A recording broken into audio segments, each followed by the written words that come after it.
துலாம், கலைத்துறையில் இருப்பவர்களுக்கு புதிய வாய்ப்புகள் தேடி வரும். புதிய ஆடை ஆபரணங்கள் வாங்கும் யோகம் உண்டாகும். கணவன் மனைவியிடையே புரிதல் மேம்படும். அதிர்ஷ்ட எண் 7. அதிர்ஷ்ட திசை மேற்கு. வழிபாடு துர்க்கை அம்மனுக்கு எலுமிச்சை தீபமேற்றி வழிபடவும். விருச்சிகம், சவால்களை எதிர்கொண்டு வெற்றி காண்பீர்கள். மறைமுக எதிர்ப்புகள் விலகும். கடன் சுமை குறையும். பூர்வீக சொத்து விவகாரங்களில் சாதகமான தீர்வு கிட்டும். அதிர்ஷ்ட எண் 9. அதிர்ஷ்ட திசை தெற்கு. வழிபாடு முருகப்பெருமானுக்கு சஷ்டி விரதமிருந்து வழிபடவும். தனுசு, மனதில் இருந்த கவலைகள் நீங்கி உற்சாகம் பிறக்கும். வியாபாரத்தில் புதிய முதலீடுகள் செய்யலாம். உறவினர்களின் வருகையால் வீட்டில் மகிழ்ச்சி நிறையும்.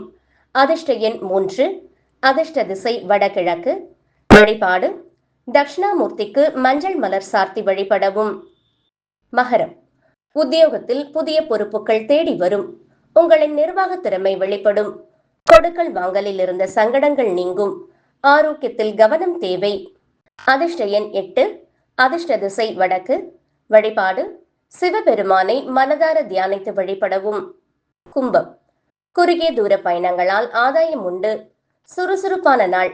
இளைய சகோதரர்களின் ஒத்துழைப்பு கிடைக்கும். எடுத்த முடிவுகளில் உறுதியாக இருப்பீர்கள். அதிர்ஷ்ட எண் 4. அதிர்ஷ்ட திசை மேற்கு. வழிபாடு ஆஞ்சநேயருக்கு வெண்ணெய் காப்பு சார்த்தி வழிபடவும்.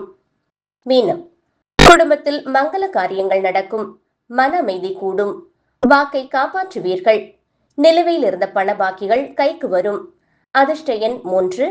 அதிர்ஷ்ட திசை வடகிழக்கு. வழிபாடு சீரடி சாய்பாபாவை தரிசித்து மனதார வேண்டிக் கொள்ளவும்.